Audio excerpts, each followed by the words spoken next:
Good evening, and welcome to the Press Enterprise's live coverage of the election 2012. My name is Dan Bernstein. I'm a columnist with the Press Enterprise, and joining me is Nels Jensen, the editor of the Press Enterprise. For the next 2 hours in San Bernardino County area, Congressional, Assembly, Mayoral, and some of the ballot propositions as well. Nels, quite an exciting night. Yep, and you can follow us on Twitter, the hashtag PE Politics. You can see updated results on PE.com. The early returns are in and on the site, and they'll be updated in another hour or so as soon as the County Registrar of Voters gets that information out, which should be scheduled at least about another hour and a half from now. But we do have a lot of ground to cover. What are some of the things we're going to be talking about here, Dan? I see you brought a prop. Yeah, we're going to be talking about, well, we're going to have our reporters in the field calling in. We're going to be interviewing them about what they're seeing at the sites, the parties that they're going to, and they're going to get some interviews from the candidates themselves. And we'll kind of go down memory lane a little bit, show you some of the mailers that have been tainting your mailbox. This is one of my favorites of Bob Buster morphing into Pinocchio in the first supervisorial district race. So we've got a lot to go over, and I guess we could start right at the top with the presidential race. Now, the networks have declared Barack Obama the winner, but we have a county race, some results too. Yeah, I understand all the major networks have projected that Barack Obama will be reelected and will remain as president. Of course, Mitt Romney been campaigning on the Republican side for a number of years. And we will look at that in terms of the projected electoral totals so far would be 274 for Barack Obama. Of course, 270 are needed in the Electoral College system. So obviously he's carrying California once again. We'll have some returns in a little bit to see how he did here in Riverside County and San Bernardino County, but it looks like Barack Obama will be our president for another 4 years. In 2008, he carried both counties. He's not expected to do as well this time around in this little microcosm here, but we'll bring you up to date when we get those results. And now why don't we move on to some of those congressional races. We've got quite a few of them, and a lot of money is going into them, and very hotly contested competitive races.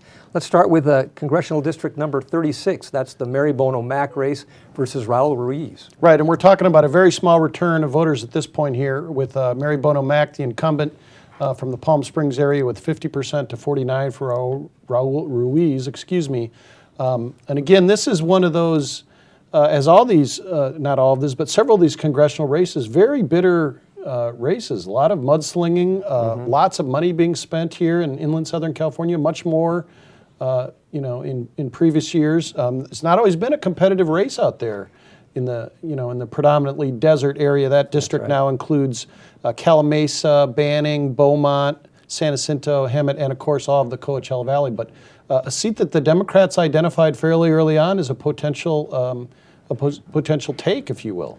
That's right. They think they can win this, even though Republican Mary Bono Mack's campaign has accused Raul Ruiz of hating Thanksgiving. You can't get more un-American than that, but it looks like he's giving a run for money anyway. Now Congressional District 41, that's right here in this area, Riverside, Moreno Valley area. We have two well-known gentlemen running for this seat, Supervisor John Tavallone and Mark Takano, a teacher and a Riverside Community College Board of Trustee. And this is a new seat created out of the redrawn lines, covers Riverside, Jurupa Valley, Moreno Valley, and Paris. And now what you're seeing here is some tape from a debate that was held over at UCR. Real good crowd over there, a packed house, about 600 people, 500 people rather, to watch that debate earlier in October. Now, a lot of money spent on this race as well. Bill Clinton even weighing in support of Takano, but very much a bitter race with lots of personally directed mailers and very pointed comments. I might try to shuffle through some of these. You're right, and again, these guys, once they go on the big stage and they're targeted by their respective parties, the big money comes out, and they try to, and often succeed in painting and defining the opponent in the worst possible terms. And the mailers, of course, have borne that out. And that's just a kind of politics. That's what politics is these days, and it's been pretty rough. Right, and some of these mailers paid for by super PACs, but also a lot of the money coming into our area is from the state parties, from the state Democratic Party and the state Republican Party. Here's a picture. I don't know if you can get a look at that. Here's a picture of how John Tavallone, he's actually a pretty handsome guy, but this is how he was portrayed in a Tucano brochure. And on the other side, the Tavallone went after Tucano so much that Tucano's parents actually sent out a mailer defending their son. So it got pretty personal. Right, and Tucano, as you mentioned, a teacher. He's been a trustee on the Riverside Community College District Board, been in local politics for quite some time. Tavallone, a developer, and had been on the Board of Soups now for quite some time. Yes. And in any case, you're going to have a freshman congressman from a new district. Not exactly an easy position to go in and change the world there in Washington for whoever wins this, which is expected to be a tightly contested race. Right. Well, let's move on to the Congressional District 31. This covers Rancho Cucamonga, Fontana, San Bernardino. This is the old Jerry Lewis redrawn district. And we've got two Republicans running against each other. We've got Gary Miller, who is actually a congressman now, and Bob Dutton, the former Republican Senate leader. And it's been another one of those races that has been quite nasty. Bob Dutton being portrayed as a snoozer in the legislature and a big spender, being portrayed this way by his own party. So it's been... Yeah, and again, this is one of the races where in the new system we have with the primaries where the top two move on no matter what the party. So this is one of the examples of where we have two people from the same party in this race. Gary Miller has been much more of the eastern LA County. He's represented the Ontario area before.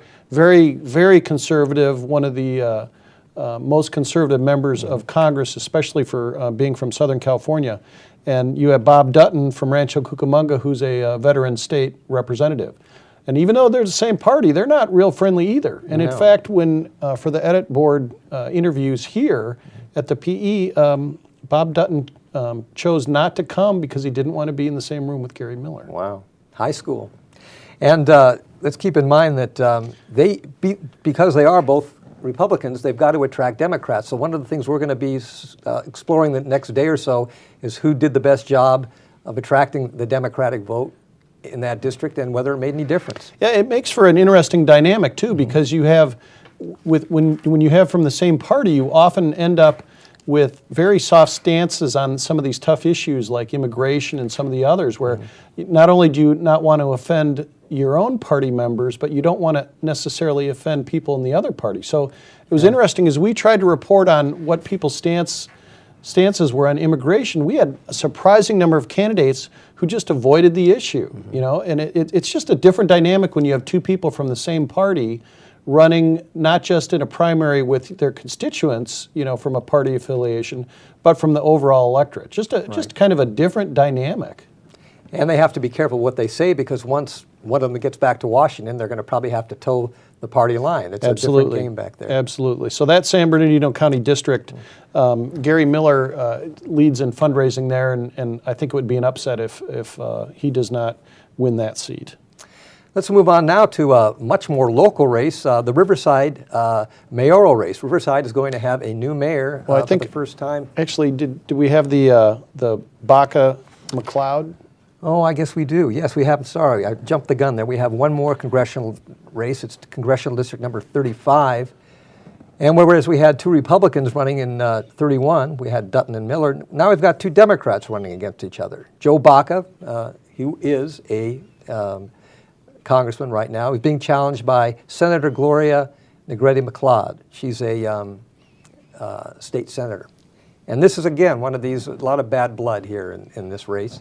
And I think it would seem to be kind of even for all. We're not sure what the results are, but just in the last few days, there was a big cash infusion from the east. That's right, from Mayor Bloomberg of New York. Hurricane Bloomberg, That's I think. right, spending several $100,000, $300,000, I believe it was. I think it was $3 million. $3 million? $3 million. In this race on basically going against Joe Baca, trying to get Negrete-McLeod elected. And his issue was, at least the reason that he gave was he didn't think Baca was strong enough on gun control.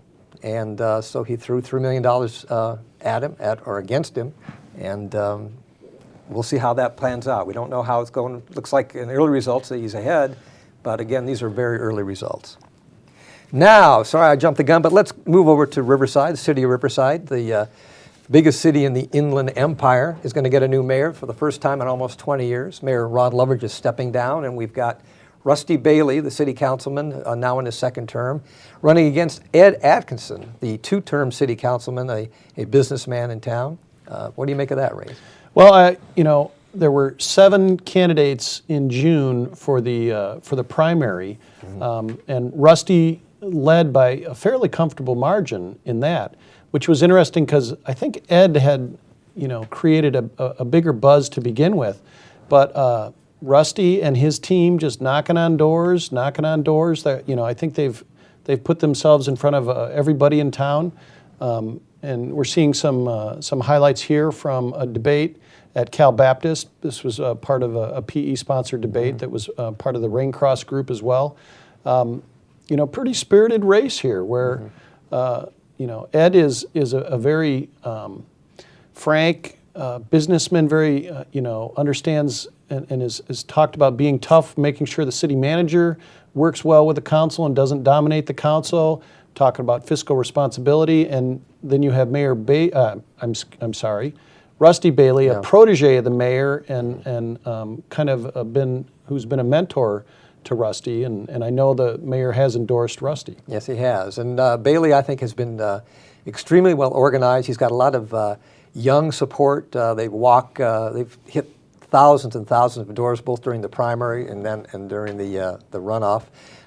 We point out that Bailey mailed a very controversial and actually inaccurate mailer, an attack piece on Ed Atkinson, but at least the early results show that it doesn't seem to have hurt him too much. No, and you had some people from Ed's camp saying Rusty's bad-mouthing people in the classrooms at Poly, where he's a history teacher, and they investigated that and found no wrongdoing there. So, yeah, no shortage of barbs in that local race as well. But Riverside for sure will have a new mayor for the first time in 19 years. And it's been kind of a lively campaign compared to the last mayoral campaigns where Mayor Loveridge pretty much owned the job and didn't have very much opposition at all. And now we've got a couple of county supervisors races, one in Riverside County, one in San Bernardino County. Let's take a look at the Riverside County one, first district, pitting Bob Buster, the incumbent, versus Kevin Jeffries, the turned out assemblyman who kind of shies away from that title. He's a businessman. They're vying for this seat that Buster has held for a number of years. Yeah, and as as we've discussed before anyway, Bob Buster has won a number of close elections over the years. Been on the Board of Supes now for quite some time. But a very spirited race, and we expect this to be very close all the way through the night. And this is, even though Buster has won these races, I think Jeffries is probably, in some ways, his most formidable opponent so far because he is an experienced elected official. He's been an office holder for a number of years, been reelected a couple of times. He knows how to win an office, and so he's giving Buster, I'm sure, a run for his money. San Bernardino County, we've got Neil Derry, the incumbent, being challenged by James Ramos, and we have a little bit of news out of this one. Well, I understand from talking to John Bender, our political editor in the newsroom. John said that Neil Derry has already said that he hopes that Mr. Ramos will be a successful supervisor. Sounds pretty close to a concession. And did he say that this evening, right? Yeah, he said that. I was told that right before we came on. Mm-hmm. So it sounds like Neil Derry is conceding, or at least coming as close as he can to conceding the race at this point to him. Of course, James Ramos, a member of the San Manuel tribe, a trustee with the San Bernardino Community College District, and you can see there in the early returns, Ramos with 59% of the early returns of the vote.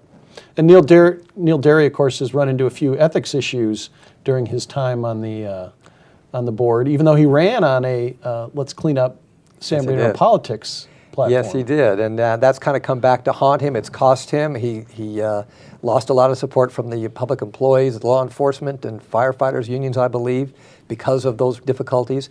He has had the kind of one of the key lines of the campaign, though. He kind of was channeling Richard Nixon in one of our articles when he said, "I am not a crook."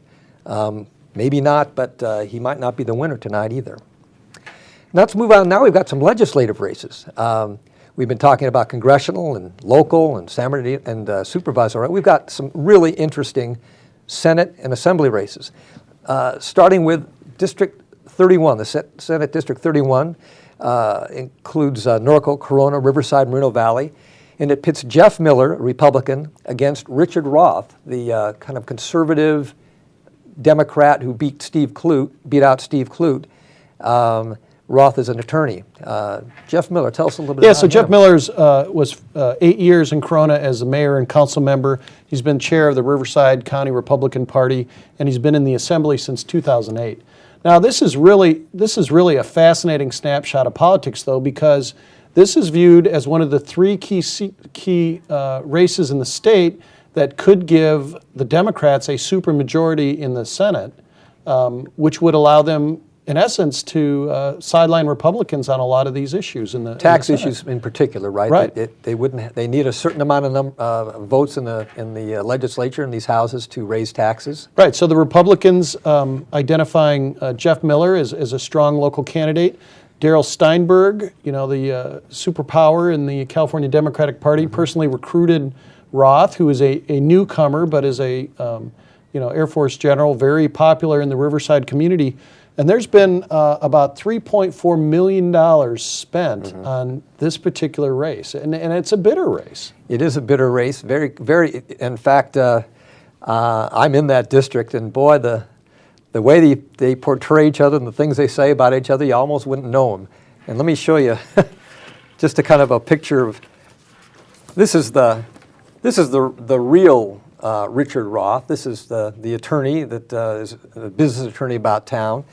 And this is the Richard Roth that you see in your mailbox. He looks like a member of that Gambino family. He does. He looks like he looks like a fixer, doesn't he? So yeah, this has been kind of bitter, expensive. The stakes are very high, and as you said, the chief of the state senate has come down personally, recruited him, and wants him to win. Made no secret about it. And we'll see. I don't know what do we have so far. He's a little bit ahead, but I guess still it's Roth. Roth is a little bit ahead, but still pretty early in the game. Yeah, and that one we'll be following very, very closely throughout the night. And again, tomorrow, we may not have very final results by the time we're done tonight. So there is another show tomorrow at 7 a.m. You can get complete results then, or at least what will be available then. Who knows what kind of recounts and challenges we'll face.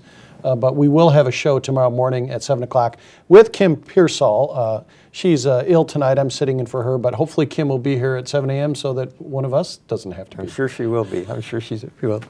Another assembly race we're going to be an assembly race we're going to be looking at pretty closely is District 47, Fontana, Rialto, Colton, and San Bernardino. This pits Joe Baca Jr. This is Joe Baca, Congressman Baca's son, against Cheryl Brown, the Democrat. They're both Democrats. Democrat versus Democrat. Cheryl Brown is a businesswoman, a co-publisher of The Black Voice. Her first foray into electoral politics. Baca has been around the block a few times, lost an assembly race earlier, went back to the Rialto City Council. Now he's trying again. Again, one of these, a bitter race between people of the same party. And how about Assembly District number 61, Riverside, Jurupa, Jurupa Valley, Paris. This is pits Bill Beatty, a Republican. He's a Moreno Valley City Councilman and a firefighter, against Jose Medina, a Democrat and former RCC trustee. And again, a relatively high amount of money being spent on what normally would be a fairly low-profile race. But really, we are kind of the hub of a lot of political spending in this campaign season. And this would be interesting to follow as well. Beatty's wife is running for that chair in the Moreno Valley Council race. Well, that's true, and that is sort of one of the overlying stories here. It's not only the primary system, which gives us two of the same party in a couple of these races, but also the registration, the redrawing of the districts and the registration, say in the Tacano-Tavoloni race, where this area has been registered pretty predominant Republican for years, and now it's a slightly Democratic district. So that has really made us a hub for a lot of money. All sorts of party versus party races and redrawn lines too as well. And one other race we have here, District 67, Melissa Melendez against Phil Pauley down in southwest Riverside County, which is pretty even at this point. There was actually one congressional race that we didn't have because it's not competitive. Ken Calvert, of course, should mention will be reelected from Corona for a congressional district as well. Mm-hmm. And how about some of the propositions? Yeah, let's take a look at these propositions. Nels, you were looking at them earlier on in the iPad, and they seem not to. Some of the ones we've been keying in on seem not to be. Yeah, let's see what we have here on the for Proposition 30, of course, which is the funding education and guaranteed local public safety funding. This is an initiative, a constitutional amendment, and it is really too close to make any note over at this point in the early balloting. I do see on an updated, on the state site, with about 14% of the voting in, it is trailing 52.6 to 47.4, just slightly updated numbers from what we have, but we'll be following Prop 30. Obviously, we've heard a lot of talk from educators, right, from community college, the UC system, Cal State, all the way on down through the school districts on what impacts this will be mid-year cuts, right, in some cases, if this does not pass. There are some trigger cuts, $6 billion worth of trigger cuts if this does not pass. Some people think that the legislature hasn't done enough, and the last thing they want to do is give them more money.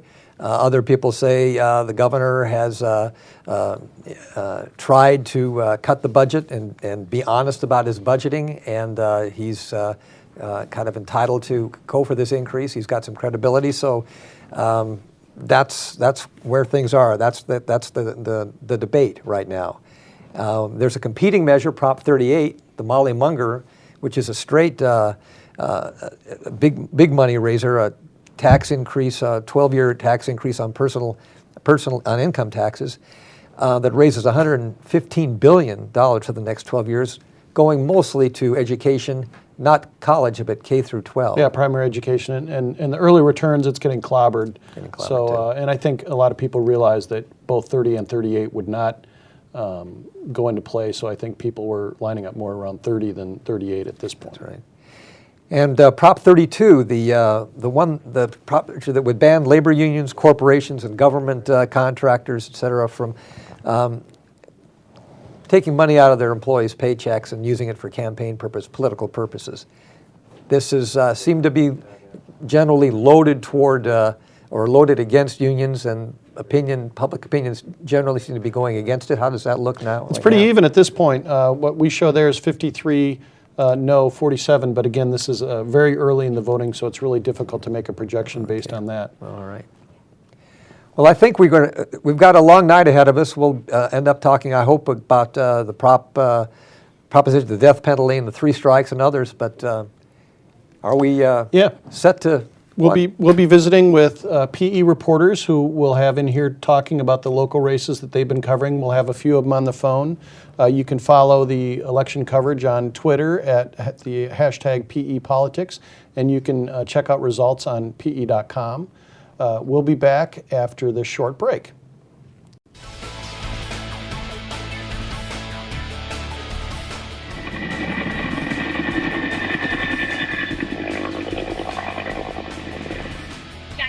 Reporting for the Press Enterprise and PE.com.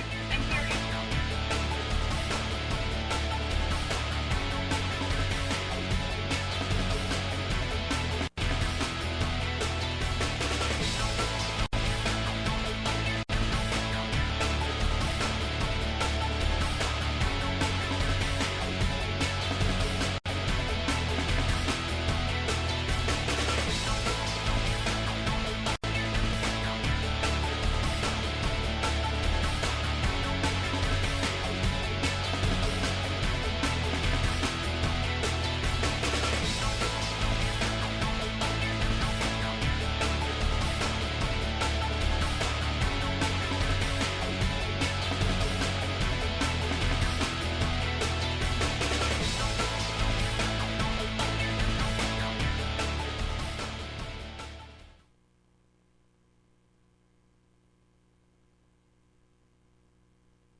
Hi, this is Nels Jensen. You are watching the PE.com election coverage 2012.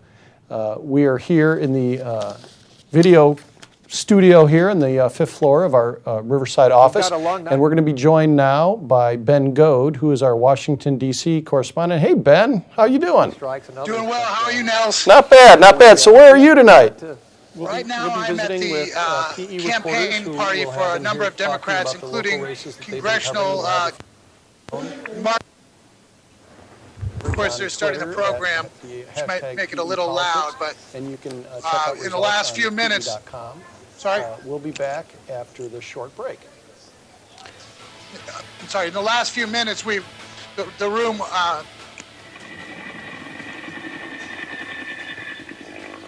right. Did we lose Ben? Oh, I'm here. I've got you back. Yep, he's still there. All right, Ben, which race do you want to start with? We've got the 41st is where I am right now. I thought I was already going. Okay, so Ben, the 41st district, of course, is the new district, Riverside, Jurupa Valley, Moreno Valley, Paris. This is the Mark Takano versus John Tavallone. Tavallone, a Riverside County Veteran Board of Supervisor, and Takano, a Riverside Community College District Trustee. What's the word out from the Takano headquarters? Well, the early returns just came in showing that Mr. Takano is up by about 6% over Tavallone.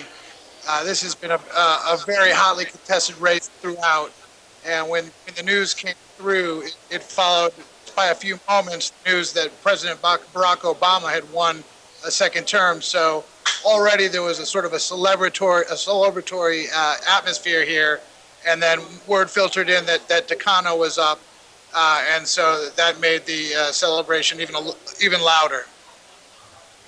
So now this is a new district. So anybody, so whoever wins this race will be coming in as obviously as a freshman congressional representative from a new district anyway. So this person's going to have to, especially with some of the influence of money coming in, this person is going to be expected to step in line with the party, I assume, right?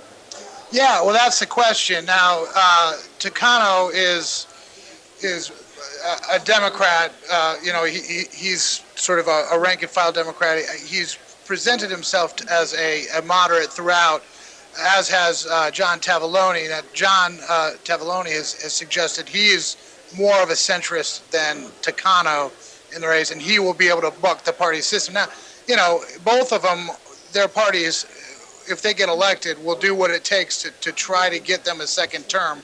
So that means they would be allowed probably to make their opinions known on the floor of the House when need be, and they're not going to be held to too much of a party standard if they want a second term. Okay, interesting. Very good. All right, and how about the 36th district race with Mary Bono Mack and Raul Ruiz? Yeah, well, this one is razor tight. I mean, we've got about a third of the votes in so far. Bono Mack has a very, very slight advantage, and this follows, as we've reported a lot, a very bitterly fought campaign where both sides really got down and dirty, and so we'll see how it goes the rest of the night. But this is anybody's race, I think, right now. And that really hasn't been a competitive area for a number of years, right? From Sonny Bono down to his widow. But the Democrats identified that as a seat they thought they could win earlier, and have spent considerably in that area. Yeah, well, I mean, there's two things that are different this time around. Number one, redistricting made it so this is not as heavily a Republican seat as it had been in the past. So, and Democrats have sort of smelled blood in the water out there. And the other thing is that they poured hundreds of thousands and actually even millions of dollars into the race. Both parties did. Both parties had help from outside groups that launched attack campaigns where they're trying to paint both candidates in a negative light. So there's sort of a different landscape, if you will. Well, and also a different landscape. We're talking about the 31st district. Bob Dutton and Gary Miller redrawn district. Also, 2 Republicans, sort of a different outcome from the new system in which the top 2 vote getters, no matter a party affiliation, advance on to the final. This is a lot of the turf, of course, that Jerry Lewis had for many years. What's going on in the 31st race? Oh, Miller has jumped out to an early lead there, about a 10-point margin, and he's got all the money on his side. I mean, Gary Miller raised over $1 million, where Dutton raised about $300,000. Then you've got the National Realtors Association, which came in huge for Miller. They dropped over $2 million, which is, rivals the biggest campaign spending that we saw in the whole cycle. So so far it seems to be working. Now Dutton has presented himself as the local guy. He's lived in the district for 40 years and he served it for 10. And he notes that Gary Miller currently represents a district that is made up largely of Orange and Los Angeles counties, and has moved to Rancho Cucamonga during this race. Right, and Gary Miller did represent Ontario for a period of time in an earlier term. Interesting, even though they're the same party, though, very very bitter race nonetheless. And is the 35th, 2 Democrats, Joe Baca and Gloria Negrete-McLeod. How's that race shaping up? Yeah, well, there's really no love lost there either, Nels. So far, Baca has the upper hand, but it's really early out there. Not a lot of votes counted at all. So it's really such a small sample size that I don't think we could draw too many conclusions. But this is a race that Baca was considered a heavy favorite in. He's got 7 terms under his belt, and he significantly outraised Negrete-McLeod. But then at the 11th hour, we saw New York Mayor Michael Bloomberg create a super PAC that dumped in about a 2-week period $3 million behind Negrete-McLeod. So nobody really knows what kind of effect that'll have at this stage in the game, Yeah, $3 million, that's just an insane amount of money for a race like that. Now, of course, then there's 2 other congressional districts in our area. Duncan Hunter down in Temecula, just a small sliver of our footprint, expected to win handily, I assume, and Ken Calvert in the Corona area as well. Yeah, and both of those candidates, the incumbents, Mr. Hunter and Mr. Calvert, are off to possibly prohibitive leads against candidates, Democrats, that had not raised any money at all. I think we'll be able to call that race pretty early tonight, both of those races pretty early tonight, and it will be no surprise. Neither Mr. Secor or Calvert's challenger has raised any money at all. And now, do you expect the Mary Bono Mac, Raul Ruiz, and the Mark Takano, John Tavallone races just to go down to the wire? Yeah, well, here at Takano headquarters, he has not even emerged, even though the crowd has been calling for him. I've been trying to get in touch with Mr. Tavallone as well. Haven't heard from him either, hoping to touch base later. But I think both candidates at this point are waiting to see what the next round of returns says. And in Ruiz and Bono Mac, it's so tight. I bet they're already looking toward tomorrow and maybe beyond before we know who's the winner out in the Coachella Valley and Hemet, San Jacinto, and the Pass, which comprises that district. All right, very good. We've been chatting with Ben Goad, covering the congressional races from out in the desert. You can follow the election here on Twitter at #PEPolitics. Results are on PE.com, and they'll be updated throughout the night. We're going to take a quick break. When we come back, Dan Bernstein will have some more interviews. We'll have some more results as well. But for now, I'm Nels Jensen, and we'll be back after this break. We're launching the Press Southwest. Our newspaper edition, distributed in Southwest Riverside County, will include more local content and a distinct new look, starting with its new front page and its new name. More local news, more local sports, and more local savings. With the latest news deadlines in Southwest Riverside County, we bring up-to-the-date City Council and School Board meeting recaps and the latest prep sports scores. A new and improved look with a front page will highlight local news and the sports section will highlight local sports. John Hunneman, the preeminent voice and columnist of Southwest Riverside County, joins the Press Southwest staff to add more authentic and local perspective. The most extensive coverage of local news and local high school sports in Riverside County. More values from local businesses to make your shopping more convenient. The Press Enterprise Southwest. Start your day in the right direction.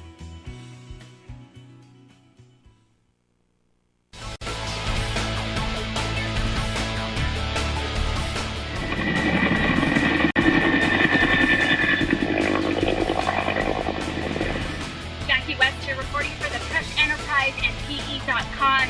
I'm here.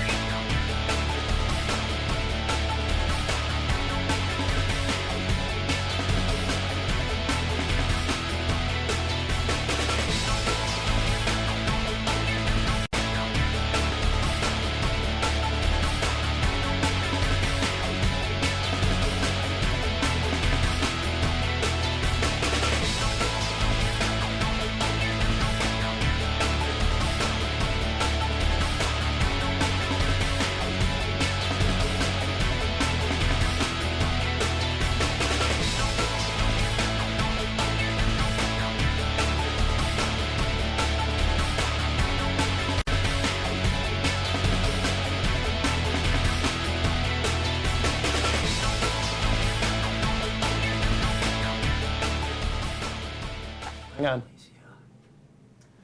Hi, I'm Nels Jensen. You are watching Election Coverage 2012 here on PE.com.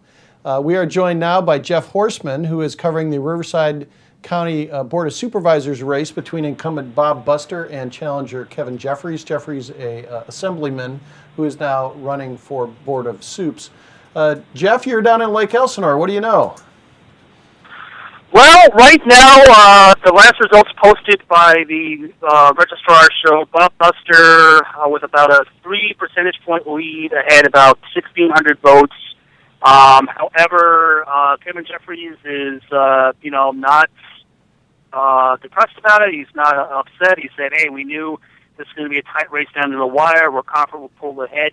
Interestingly enough, he said to his victory party, which is at the Diamond Club, which is kind of the bar restaurant area at the Lake Elsinore baseball stadium. He said to the people before the results came in, there were three polls that show us ahead. And later on, I asked him. He said that one of them wasn't even done for his campaign; it was an outside one. And so he's pretty confident that as the election day, the non-vote by mail ballots come in, that he's going to pull ahead. And Bob Buster is similarly confident. He's having a more low-key evening at his home. He said he might go to the registrar later, but so both sides are kind of cautiously optimistic, and it's pretty too close to call at this point, I'd say. Sure, and these are two veteran politicians, though. Buster's been on the Board of Supes for quite some time. Jeffrey's a very formidable opponent, obviously having served now in Sacramento for, I believe, 4 years. I think he was on. He's been in Sacramento since 2006, and before that he was on water boards and I think a park and recreation district. So he's had a track record of public service. Now he is being term limited out of Sacramento, and so he's looking to become a supervisor. If he's able to do that, he'd be able to continue his career in public service. But yeah, like you said, these are two experienced, well-known politicians, and what that means is that they're both pretty well financed. They're able to both raise, more than $600,000 combined at last check, just for just this year alone for their race. So not surprising to see it competitive. Not surprising to see it close, and we'll just have to watch it throughout the night. And Buster, of course, has led the charge to reduce some of the pension obligations and roll back some of those for benefits for future hires. Jeffries has pledged to do the same thing. So how have these candidates differentiated themselves over the past few months? Well, it's interesting because they have similar messages in terms of fiscal conservatism, in terms of rolling back the cost of government and keeping that in check. So what it's come down to is each candidate trying to portray the other as the bad choice. Jeffries has been very aggressive in his mailers, and during the debates that I've seen, he's tried to paint Bob Buster as he's been there too long. He's been there 20 years. He's out of touch. He has this 6-figure pension. He supported the early release of prisoners, which is something that Buster angrily denies. So, he's tried to build upon, hey, this guy's an incumbent, he's been there too long, it's time to go. Whereas Buster has really gone after Jeffries and tried to portray him as that stereotypical Sacramento politician that you don't like, that, hasn't gotten anything done, hasn't been really effective. Buster early on tried to get a judge to stop Kevin Jeffries from declaring himself as a small business That's right. owner. He's not a politician. He's a small businessman. Yeah. He's trying to fool the public, and Jeffrey said, well, of course I'm a small businessman. I own and maintain, rental properties, and that's what I do. So in the absence of any real policy differences, and I mean, there are some here and there. Jeffries wants to repeal the fee on solar projects, and Buster defends that fee and thinks it's justified. But, given that they're both kind of, one's not a far-left liberal and the other's not a, dyed-in-the-wool conservative, it's really come down to Jeffries trying to make the case for change and Buster saying, hey, I've done a great job for 20 years, please give me 4 more. Right. All right, well, it looks like Jeff Horstman's in for a long night in Lake Elsinore. So, Jeff, thanks for checking in, and we'll keep abreast of that race as the night goes on. Thank you, Jeff. All right. Thank you for having me. All right, now we're going to switch over to Dan Bernstein, who is with Alicia Robinson, and we'll be talking about the Riverside mayor's race. Thank you, Nels. And I am with Alicia Robinson. Hello, how are you doing? Good. Big night in mayor local politics. We're going to get a new mayor in the city of Riverside. Early returns show Councilman Rusty Bailey pretty far ahead. But you've talked to them both. You've been to a couple of parties already. Yeah, they were both in a pretty good mood tonight. They both had some nice parties going on with their supporters. Ed was a little, laid back. I think he's pretty calm about the whole thing. I talked to him before the first results came in, and he would. Actually, they both said that the first thing they're going to do if they win is take a little bit of a vacation. I think this has been a very long campaign. They've both worked really hard. Ed started back in, I think, about 2 years ago, and then Rusty's been campaigning for the last year. So it's been a lot of hard work for them. And Ed, while he was looking forward to what he would do if he were elected, he also said, well, if he doesn't win, he'll be ready to kind of move on and try to sort of bring the community back together, once the race is over. Rusty was very excited. He actually got a call from his father, who was over at the Registrar of Voters, and got sort of some early unofficial results. And Rusty was pretty excited to hear that he was in the lead. And then when he was able to announce something to his supporters, they were all cheering, and he was getting lots of handshakes and hugs from people. So tell me a little bit about the votes themselves. These are absentee votes or vote by mail votes so far? What do we have here? Yeah, that was my understanding. Is the last time I checked, we didn't have the precincts in. It was just the vote by mail. However, Rusty did say that his campaign specifically had been targeting knocking on doors of people who were likely to actually go out to the polls. So I think he was confident that his lead was going to hold. Mm-hmm. And we've been reporting all along that vote by mail it's not just a drop in the bucket anymore. A lot of people are doing it. Any idea what the percentages might be? How many precinct votes are outstanding? Is about half and half, maybe, or I don't know. I think the last time I was checking, it was showing the results that were in countywide was something like 27 or 28% maybe of registered voters. Mm-hmm.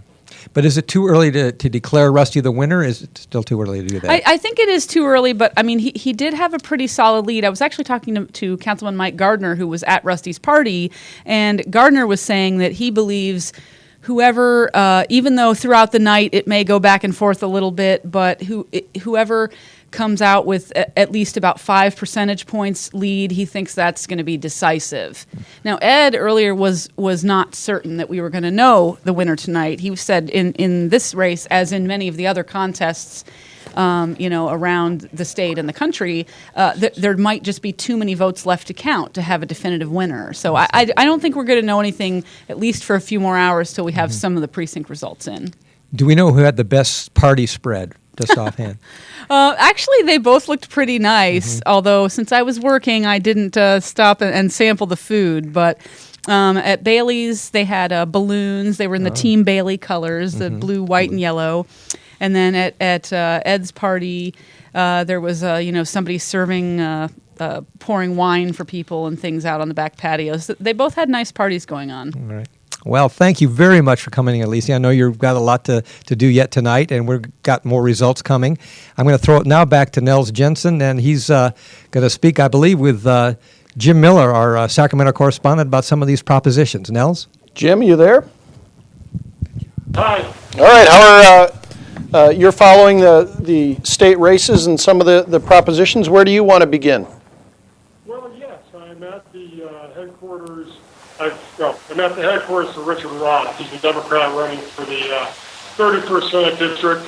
This is a race I've been following and has some pretty significant statewide implications in terms of Democrats' efforts to get a two-thirds majority in the state Senate. And so, of course, Richard Roth, recruited by Darrell Steinberg, running up against Jeff Miller, obviously a veteran Republican in the Riverside County politics, being the mayor of Corona and the chair of the county Republican Party. More than $3 million spent in this race thus far. How's that shaping up? Well, so far in early returns, Mr. Roth, who's a Democrat, I'm blanking on the exact percentage, but he's ahead. I think a new count's supposed to come out around 10:30 tonight. Actually, the total spending in this race is up above $7 million right now, and it's probably going to go even higher by the time all the bills are paid. And so it's a pretty significant race. Okay, and how about which race would you like to talk about next? I'm sorry, I'm not hearing you very well. Oh, okay. I can hear you fine. We can also talk about the 61st Assembly District. This is a race between Republican Bill Beatty from Moreno Valley, and he is running against Democrat, a Democrat named Jose Medina from Riverside. And in the early returns, Mr. Medina is ahead by a pretty significant margin. And again, those are early returns. And this is another seat that partly overlaps the 31st Senate District. So just a whole lot of attention being focused on this part of Riverside County. And on top of that, you had various union groups that were walking precincts against Prop 32, and that may have helped drive up Democratic turnout. Just in addition to what the campaigns were doing on their own. In other legislative races in our county right now, it's neck and neck. I apologize for the horse race reference there, but it's a very close race down in the 67th Assembly District in southwest Riverside County between Melissa Melendez and Phil Pauley. That's one of our races where you have two Republicans running against each other. And then up in San Bernardino County, Cheryl Brown, Democrat from Rialto, is ahead of Joe Baca Jr., Democrat from Rialto, in some pretty early returns. All right, we've been hearing from Jim Miller. Jim, real quickly, we've got to move on in a sec, but very quickly, why don't you hit the key props here on looks like 30 and 38. How are they doing? Well, Prop 38. I think all the recent polling on that showed it was going to lose, and that seems to be bearing out tonight. Prop 30, last numbers I saw, it was down slightly, but there are certain parts of the state where it is expected to do very well, such as Los Angeles County and Alameda County and the other large counties where there have been no results posted so far. So those numbers are pretty preliminary. I was looking at what some of my colleagues were writing from Sacramento, where the governor and a bunch of Prop 30 supporters were gathering, and it seems like they feel pretty optimistic. Right, yeah, the numbers I saw in Prop 30 after about a quarter of the vote, just in Riverside County anyway, was going down 59 to 41, but of course that's not statewide, that was just Riverside County. And Prop 32 also one we're following closely here. How's that faring? Statewide, it seems to be trending for the loss column. Like I was saying earlier, labor unions spent tens of millions of dollars, I think more than $60 million against it. They campaigned very hard against it, and at least so far it seems like those efforts are paying off for them. All right, we've been visiting with Jim Miller, our Sacramento correspondent. Thank you, Jim. All right, and now we're going to turn it over to Dan Bernstein, who is with Imran Gori, to talk about the San Bernardino County Supervisor's race. Thank you, Nels. Yes, I'm sitting right next to Imran, who's come in from the race between Neil Derry and James Ramos. I'm sorry, James Ramos.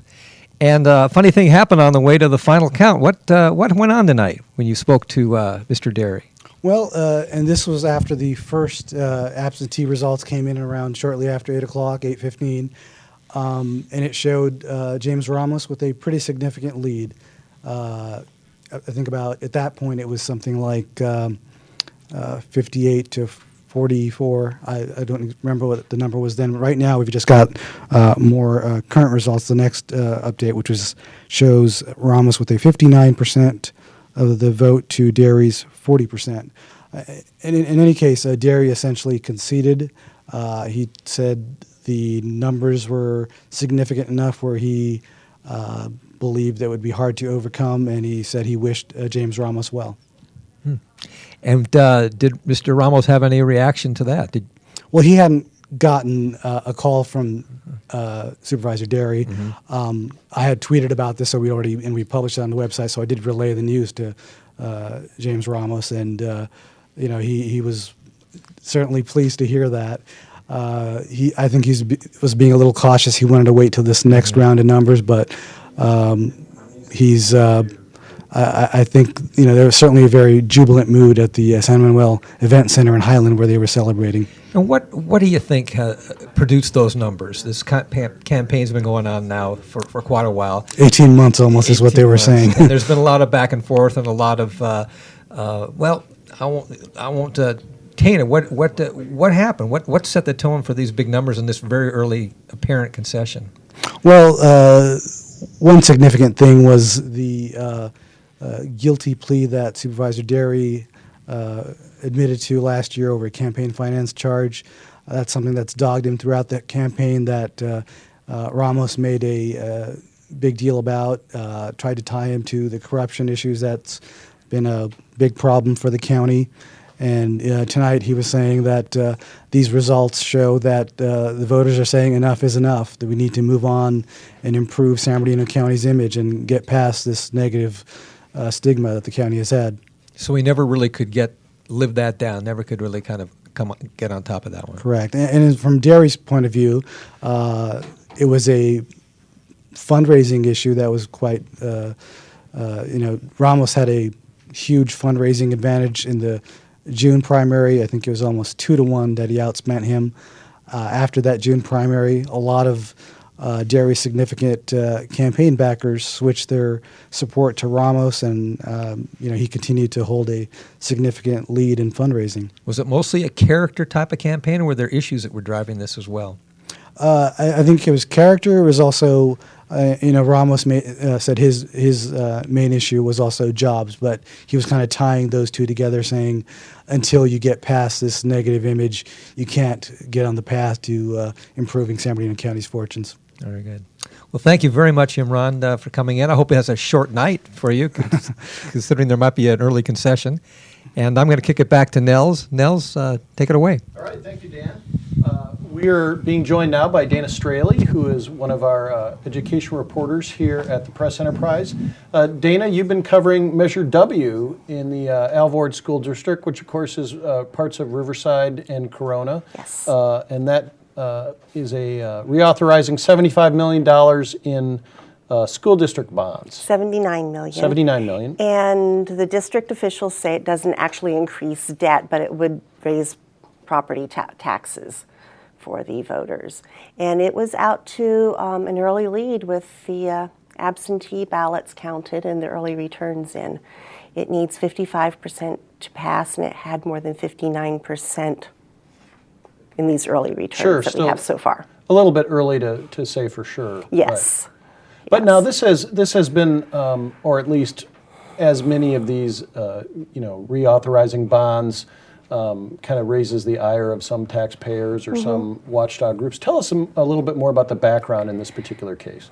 Alvord got a bond issue approved in 2007, and this was to build Hillcrest High School and do upgrades and improvements at most of the campuses in the district. This 2007 bond campaign was years in the planning. The construction and the facilities needs was years in the planning. I think I saw something from like 2004, 2005. But property values started slipping a little bit about the time that voters went to the polls on this. And they sold some of the early bonds, but then property values fell and they couldn't sell some of the other bonds. They took out bond anticipation notes thinking, oh, we're in the middle of these school construction projects, and yeah, property values will be right back up. And lo and behold, property values are not going right back up. Sure, and Hillcrest High School, of course, became this sort of symbol of Inland Empire woes. You had a campus that, in essence, was almost ready for move-in, didn't have the funds for classes, and that school sat empty for quite some time. Yeah, it was almost done. The construction people were, puttering away at little odds and ends, but they didn't know how to open it for a year because the state really hammered their operating budget. That's what's taken the state cuts. These school bonds are for construction. They don't pay for teachers in the classroom. They don't pay school officials' salaries. They're for construction. Sure, but how important is this bond in terms of the short-term finances for the district? One of the options they have if this bond doesn't pass would be taking money from the general fund, which does pay for teachers and classroom supplies and textbooks. They might do that, or they might get into these really high interest capital appreciation bonds, the compound interest that Poway Unified got so much notoriety for. They did that for one of their bond anticipation notes last year, and the payback on that is going to be $375 million. District officials are trying not to do that again.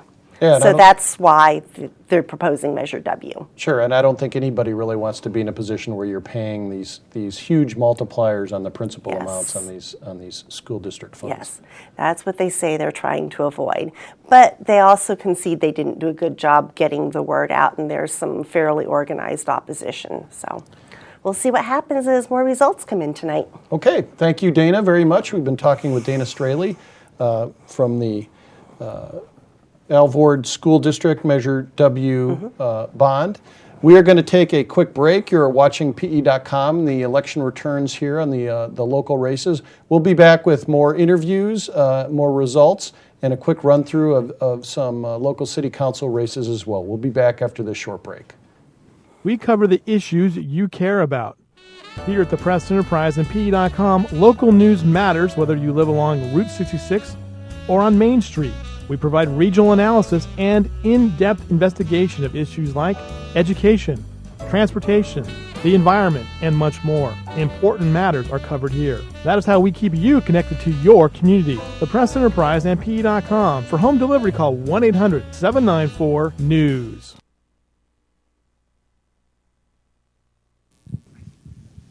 Hi, we're back on the couch with Vanessa Franco, who is our kind of social media person in chief. She's going to tell us a little bit about the social media, how it's playing into the election night. We're talking, I guess, Facebook, we're talking Twitter, and maybe some pictures. Twitter's been really, really big. Twitter's been big this whole election. It's like one of the things that CNN pundits love to go to. Twitter, big in this election. So tonight, no different. Obviously, Obama is a trending topic. Yeah. So is Romney. Right now, Michelle Bachmann, who's apparently in danger of losing, she just snuck her way like a little bit higher on the trending topic list. People are also doing some. There's a lot of victory speeches, a lot of retweets going on. Inland-wise, we are using the hashtag PE Politics, and we're getting lots of people tuning in on that. That's what all of our reporters are out doing. I mean, we've got reporters all over the place, and you've had a lot of them on already. We have. Tonight. Yeah, they're doing a great job all over the place. Anything that you want to know from our reporters, they are answering hashtag PE Politics. So that's been really exciting. We actually have a live chat going on as well, so join us. Now, are any of our listeners or readers or subscribers or anybody in the inland blogosphere, are they tweeting us? Are they able to reach us? And what are they saying? They are. Well, some of the big people out there right now, the Registrar of Voters, and for Riverside County and San Bernardino County, both linking to us. Very exciting stuff.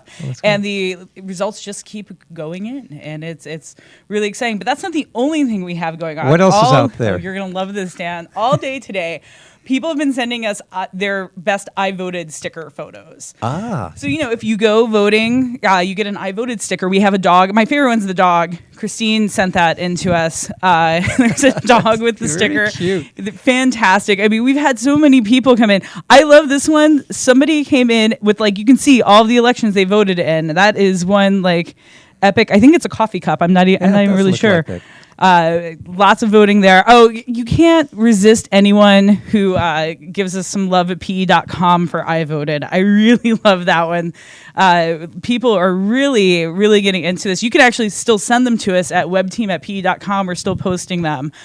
And there are a few. This one, actually, this is a first-time voter right here. Our first-time voter, she went with her dad, and her dad took a photo of her. She just turned 18 years old, so congratulations to her. First election. Do you know where she lives? Did she tell you? I believe in Riverside. Don't quote me on that. But, yeah, great stuff.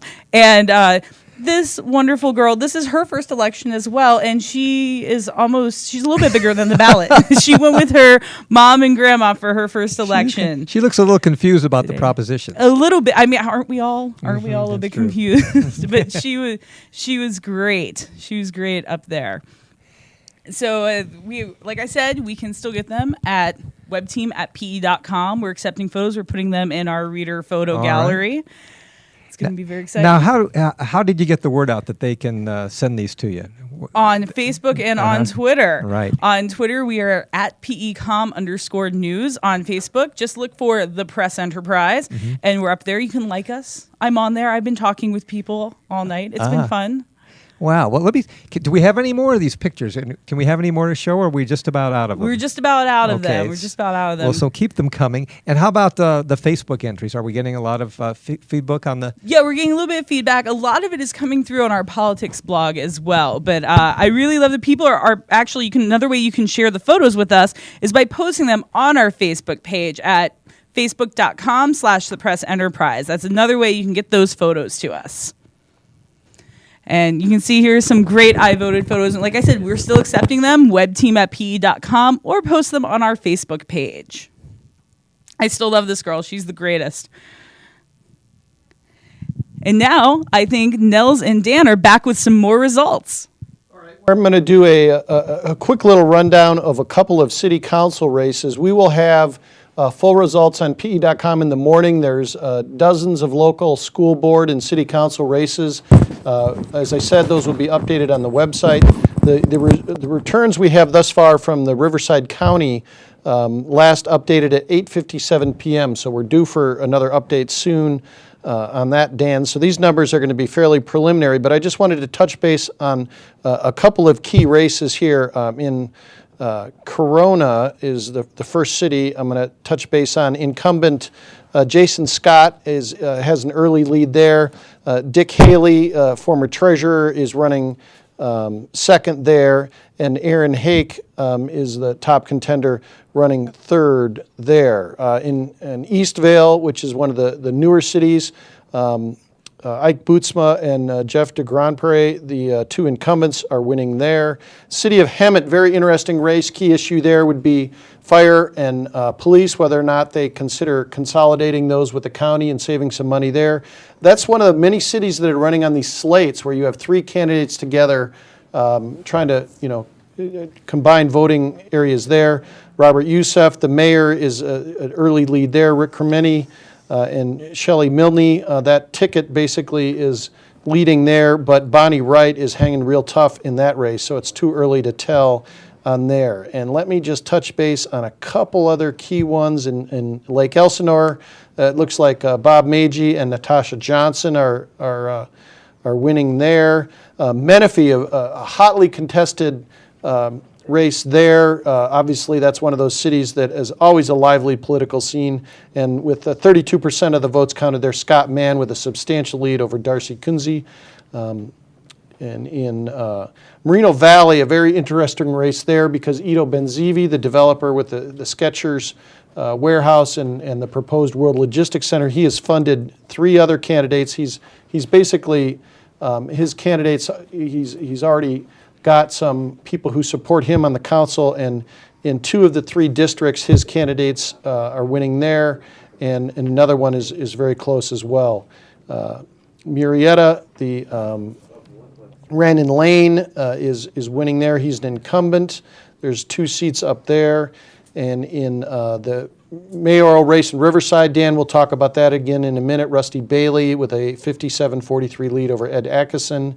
And in Temecula, it looks like incumbents Chuck Washington and Mike Nagar will be winning handily. So, Dan, what strikes you so far tonight? Any big surprises or anything noteworthy? Well, to tell you the truth, when you were interviewing our reporters in the field, I couldn't hear what they were saying. So all I know is kind of based on what the preliminary results we had. I think what strikes me is that it's sort of a new political world we have here. And these races are our first glimpse of what that world's going to be like with these new districts and with the new primary system, with Democrat versus Democrat, Republican versus Republican, big money, close registration districts that attract even bigger money. And I think that in the past, a lot of our elections have been snoozers and one-sided. A lot of Ken Calvert cakewalks to victory sort of stories, and Jerry Lewis wins again. But I think we've just kind of entered a new phase of Riverside and San Bernardino County politics, and I think it's going to be exciting. It's going to be this way I hope, for a long time. That's right. Angel, on the board, can we back up and start these results back? And we'll run through these races again. Of course, Barack Obama looks like he's safely on to re-election and will be the president for the next 4 years. 4 years, that's right. You can get all the pundits' reaction on that elsewhere, so we'll stick to the local races here. The first one we'll look at here is the District 36 congressional race where Mary Bono Mack is taking on Raul Ruiz. And again, a very close race here, Dan. Yeah, I think I think earlier in the evening, I think Mary Bono Mack's husband lost a Senate race in Florida. That's right, Connie Mack. And so she could, if she doesn't prevail, it looks like the couple might be looking for other work. That's right, and Ben Goad was out in the desert out in the Coachella Valley and said that the Raul Ruiz camp, very happy with the early returns, what they've seen thus far. A lot of money spent on that, and the Democrats, that would be a huge victory for them because that district has not always been competitive, but the redrawing of the lines has made that a little bit more competitive than in the past. It really has. How about District 41, the new race, the new seat rather here in Riverside, kind of redrawn lines, and you have Mark Decano and John Tavallone in that race. And it looks like it's conforming to what the registration is in this district. It's a slightly Democratic district, and looks like Decano, at least at this stage, is ahead. And that's a pretty significant victory because if it holds up, and again, these are very early numbers here. Okay. You know, we're that's right. It says only 13%. Right. Yeah, so that's pretty early.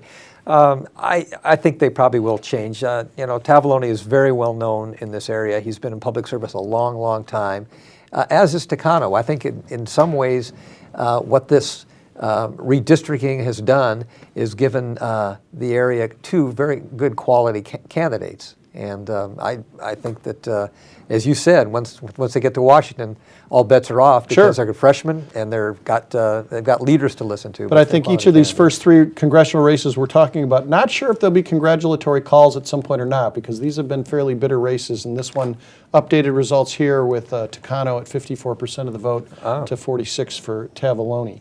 District 31, which is the old Jerry Lewis district. San Bernardino County went from Rancho Cucamonga, cutting across to Redlands. You have Bob Dutton, a former I guess he's a current state representative, against Gary Miller, who is kind of an incumbent, though kind of has new boundaries. Gary Miller has recently moved from eastern LA County to Rancho Cucamonga.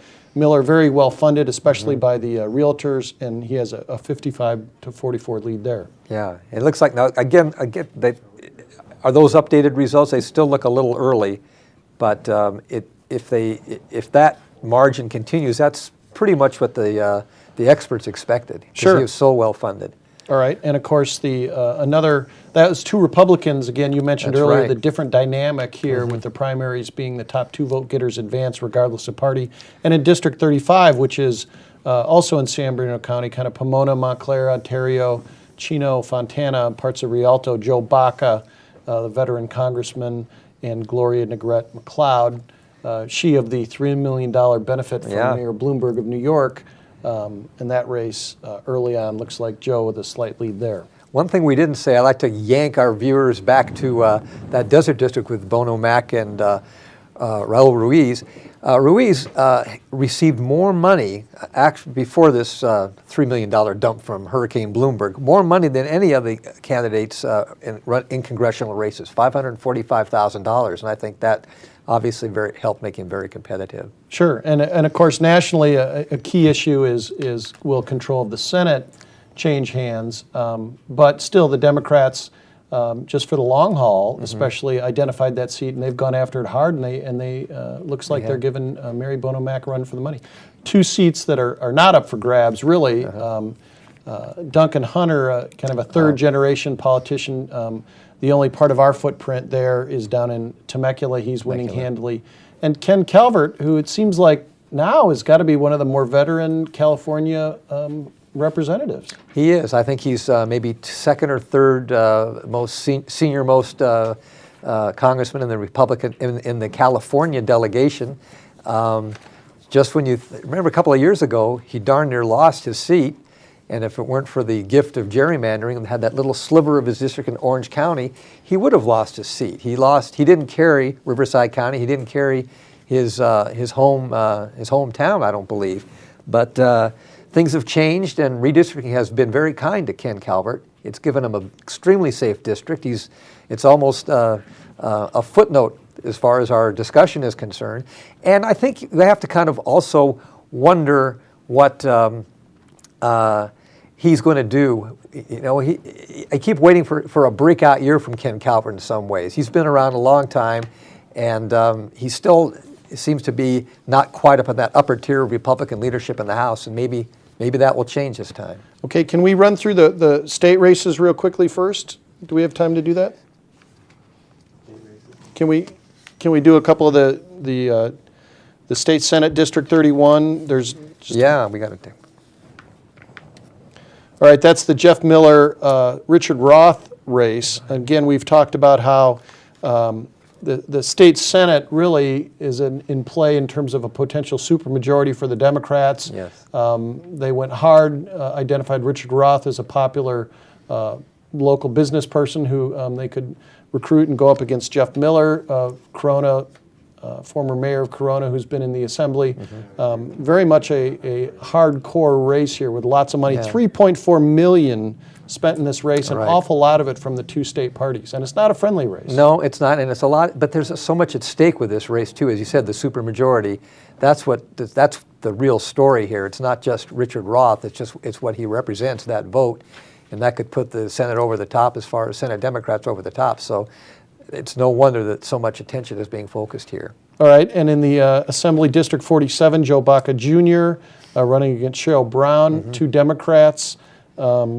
Joe Joe Jr. has been in several political races. Cheryl's a political newcomer.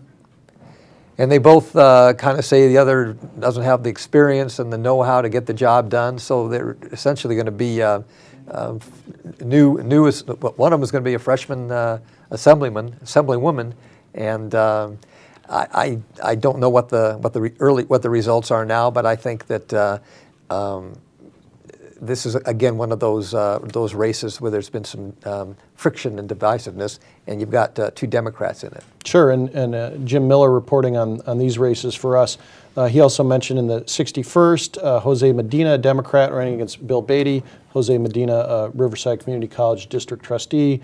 Beatty, a Moreno Valley council member. Lots of money being spent on that race, and I believe Medina with a early lead in there.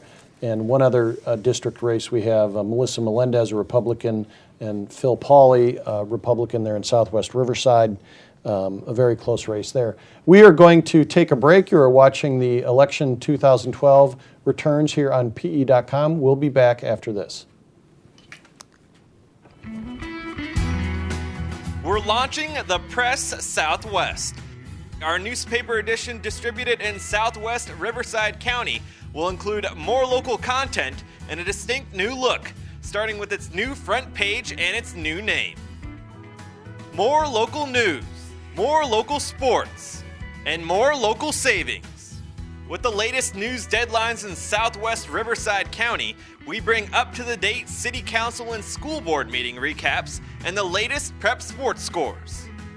A new and improved look with a front page will highlight local news and the sports section will highlight local sports. John Hunneman, the preeminent voice and columnist of Southwest Riverside County, joins the Press Southwest staff to add more authentic and local perspective. The most extensive coverage of local news and local high school sports in Riverside County. More values from local businesses to make your shopping more convenient. The Press Enterprise Southwest. Start your day in the right direction.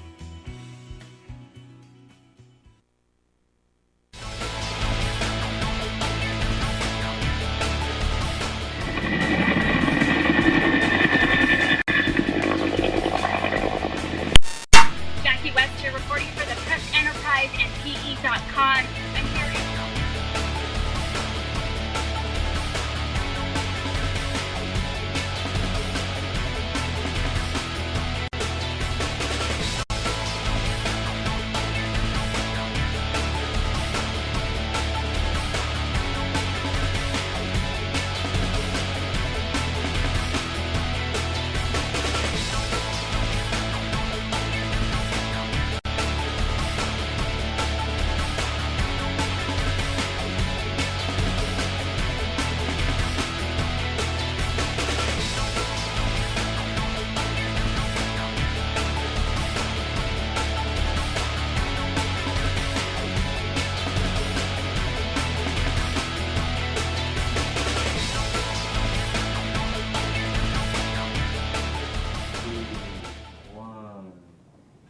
We're back, and thank you for joining us.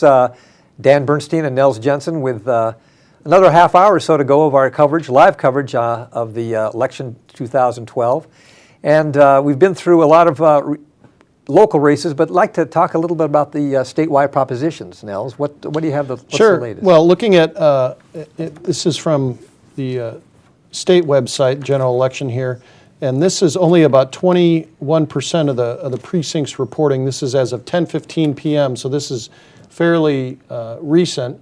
Riverside County, we've noticed that we haven't gotten an update on our results since 8:57, so we're kind of eager to get an update there. At least there's some consistencies in this election. Sure. In terms of the state props, Proposition 30, of course, the big one, temporary taxes to fund education, is losing right now. Again, we're only talking about 21% of the vote, but is losing by 51.3 to 48.7. 51.49 as you see on their screen there. Prop 38 was another tax for education. This was just for primary. This was did not include colleges and community colleges and universities, and that's losing by a much wider margin, 73.8 to 26.2%. And then, so let's talk about 30 for a minute here. This is a lot of money spent. Jerry Brown, our governor, put just a whole lot of his really political. His prestige is on the line. This is his baby. Mm-hmm. Yeah, and I think there has been. He's admitted he hasn't quite. He never quite figured out how to sell it. Was it going to be save education? Was it going to be some sort of pitch that we've got the budget under control? I've done my part. Now you do yours. The messages weren't clear, and he did say that just the idea of talking about a tax was not necessarily politically astute. So he was trying to raise money by raising taxes without necessarily talking about raising taxes. So we had the specter of the cuts, these triggers, and he maintains. He has said as latest last week, that if it goes under, he's not going to make some deal. He's not going to. He said he would veto anything that eliminates these triggered cuts. So he's basically saying this is the way out, and so far it looks like it's falling a little bit short. Yeah, it's an interesting position.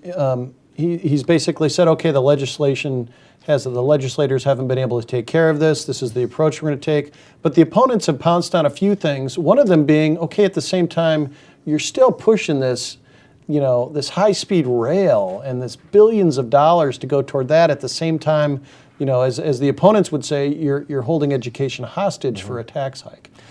Also, there was that, I guess, not very well-timed revelation that there were all these millions of dollars socked away in the Parks Department, and that when you're pleading poverty and you say we've done all we can to cut the budget, now we need to raise taxes, that doesn't help you sell that. Yeah, deal. Find a few $1 million in the back. On the other hand, pardon me. On the other hand, you hear a lot from educators, teachers, saying that, look, say what you will, if these cuts go through, classes are going to get bigger, students are not going to get the education that we think you want to give them.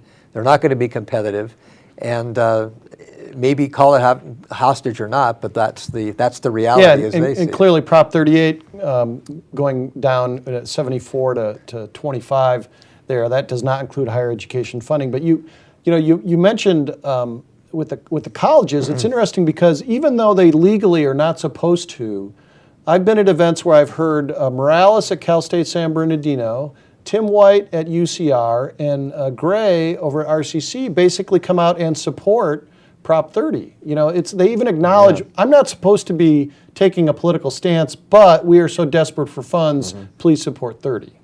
Yeah. It's California politics. It is. There's a lot of wiggle room in that.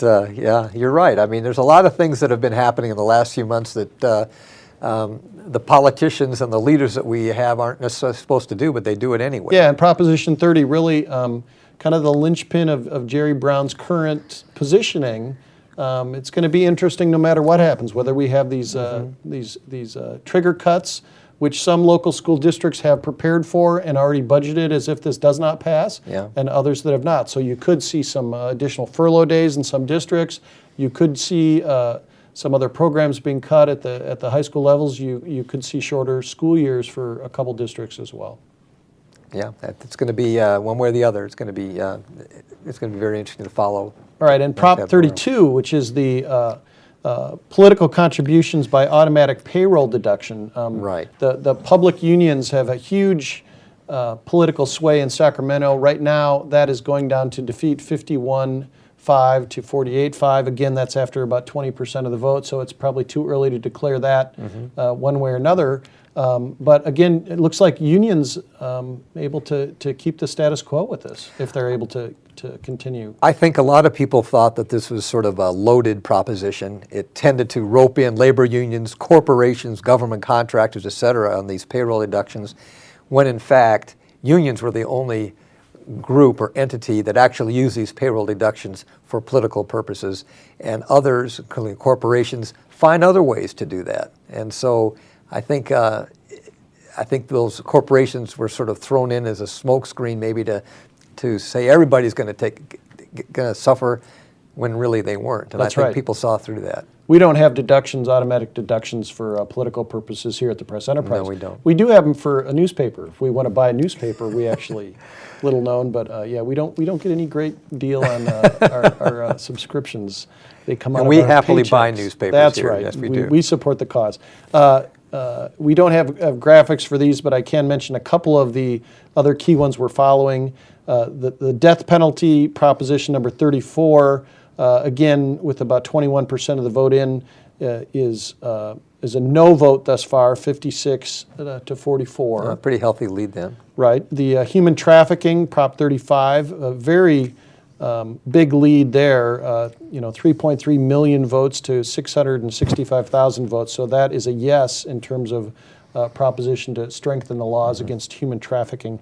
And 3 strikes also running well ahead at this stage. Again, 21% of the vote in, but 68% to 32%. So it looks like Californians are not happy with the 3 strikes law as it currently exists. I think what's happened over the decades is, when 3 strikes was passed, there was a lot of anger and fear and just a real anti-crime sentiment. I think there is still a lot of anti-crime sentiment, but the crime rates have gone down in recent years.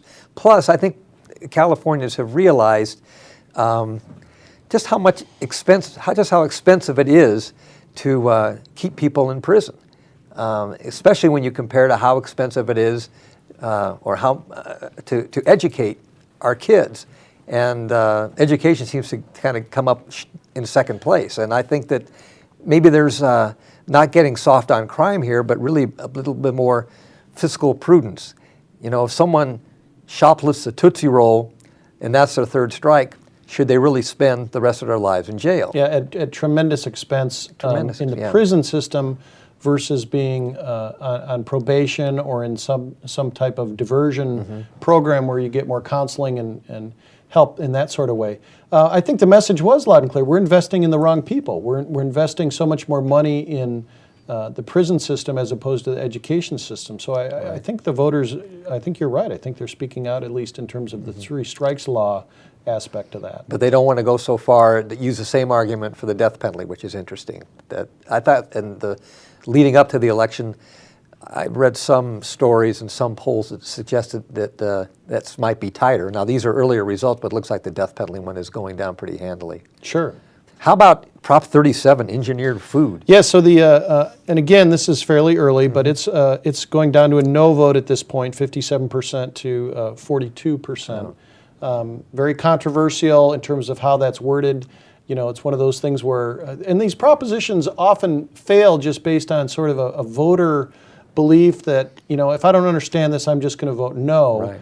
Right. But it's, one of these things that inherently, it does make sense that shouldn't we be able to know what's going into our foods, and then you watch some of these commercials and it's like, okay, so we're going to label dog food, but we're not going to label fresh meat. These propositions, very confusing for the voters, very difficult to get through some of the language on these. But in this case, we do have several others that are passing, but the genetically engineered foods labeling is going down. Going down, yeah. Right. That one needed an editor, I think. Yeah. Little better wording. So, what about just this election in general? Are there any favorite moments that you had? Anything stands out? We haven't really talked much about the presidential race. Well, we had, we had, I guess you could say, 2 attacks on our feathered friends. You had Mitt Romney going after Big Bird in that debate, which I think ruffled some feathers. And then you had the Bono Mac people going after Raul Ruiz for hating Thanksgiving. So those were kind of, I guess, made it a little bit more entertaining, a little lighter. And I think that I don't think they're not kind of the big bell ringers of previous campaigns, but they were kind of amusing. They were kind of distracting. How about you? Well, we were talking earlier with Vanessa about social media, and within minutes of the Big Bird line, in sort of the debate, how that storyline played out, all over it just, we're going to see Big Bird on Saturday Night Live this week for sure. And of course that played out. And I think Vanessa talked a little bit about how some of this plays out on social media. But yeah, who would have thought that Big Bird would turn out to be one of the sort of trademark images of this presidential election. Big tweet for Big Bird. There you go. And also the binders of women, Yeah, that image, that'll stick with me, I think, maybe beyond the 2012 campaign. In a very divisive political parties right now, we certainly see a lot of,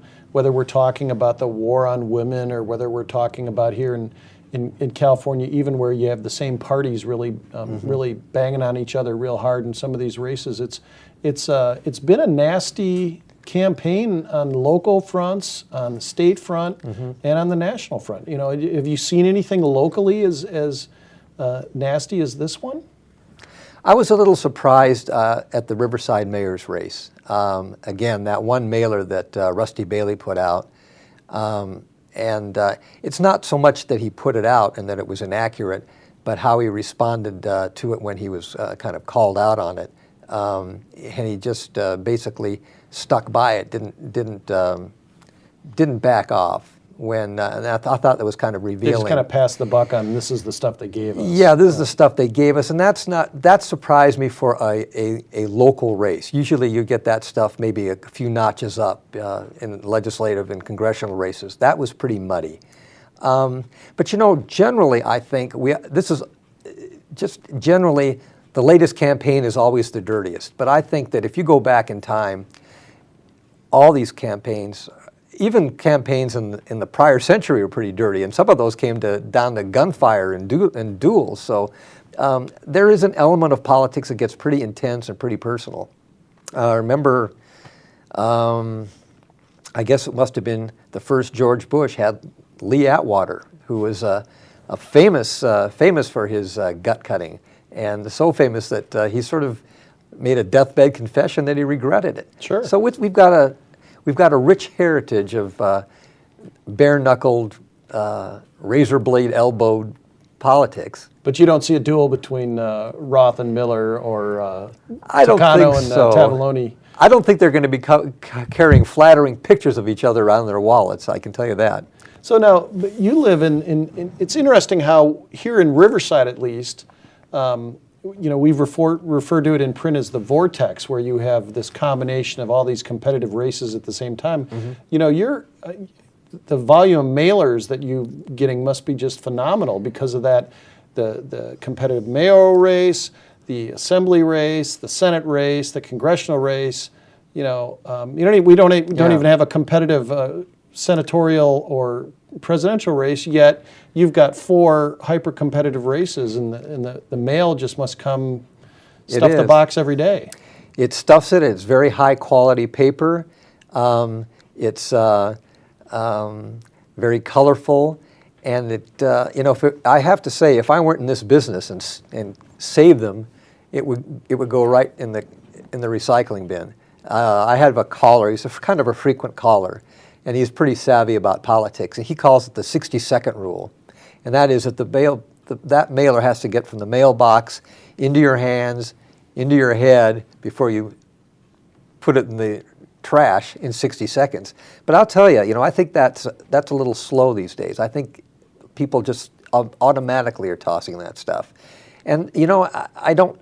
A lot of the mailers are the same. It's the same stuff, the same pictures, the same charges. So what this tells me is that since we don't have television out here in this area where we're airing commercials, this is their way of staying on message, and they can give you these daily doses of the same message and figure that, hey, it's going to sink in. So at some point, it's going to sink in. You may not think that you're reading this stuff, but somewhere in the back of your mind, you know that candidate X wastes a lot of money, or candidate Y outsource jobs, and it's just going to somehow associate that with them.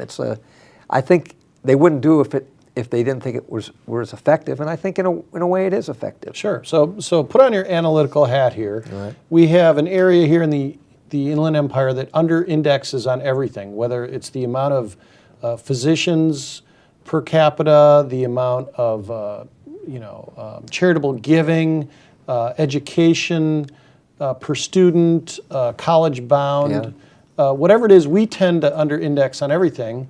Now we have the situation where we have all this attention on these races because of the desire to get a supermajority in the state Senate or a key district for Congress or whatever. Are we going to have more things coming our way, or is all this money from the state political parties just going to go with the assumption that these people fall in line and vote party lines? That's a good question. I don't know the answer. I would say part of it is the money's going to keep going to the candidates who they think can win. They're going to go right into the campaigns. Now, if they think that a candidate, might have to actually do something to get reelected, then perhaps we get a little bit money for, say, a UCR medical school. That's been one of the problems. We've been represented in this area by Republicans, which is fine, except up in Sacramento, Democrats call the shots. So if Republicans are voting no against Democrats all the time, when it comes time for Republicans to say, hey, we could use $15 million a year for a medical school, which is not a lot of money, the Democrats say, well, why the heck should we deal with you? So maybe, now that you've got these districts that are a little bit more even, that you've got,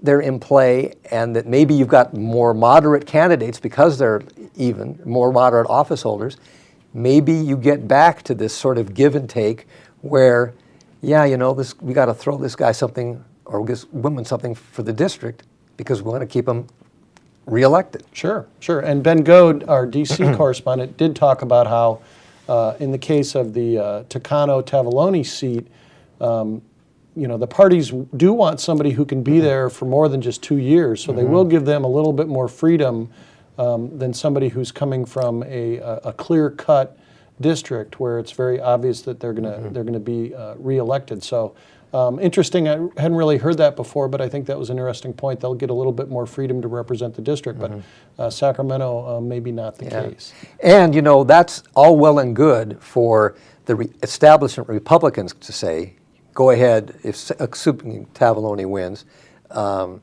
Go ahead, represent your district. You don't have to toe the party line. But if a Tea Party candidate emerges in this district and runs to the right of Tavoloni and makes life difficult for him and knocks him off in a primary, or in other words, is able to nudge him aside, then it's a whole new ballgame. And same for if someone gets to the left of Takano, just because they might have this blessing from the leadership doesn't necessarily mean that it carries all the way through. All right, can we take a quick break and then we'll come back and wrap up? This is Dan Bernstein. I'm Nels Jensen. We will come back with a final wrap up from our election coverage here on PE.com. We'll be back in a minute. We're launching the Press Southwest. Our newspaper edition distributed in Southwest Riverside County will include more local content and a distinct new look, starting with its new front page and its new name. More local news, more local sports, and more local savings. With the latest news deadlines in Southwest Riverside County, we bring up-to-the-date City Council and School Board meeting recaps and the latest prep sports scores.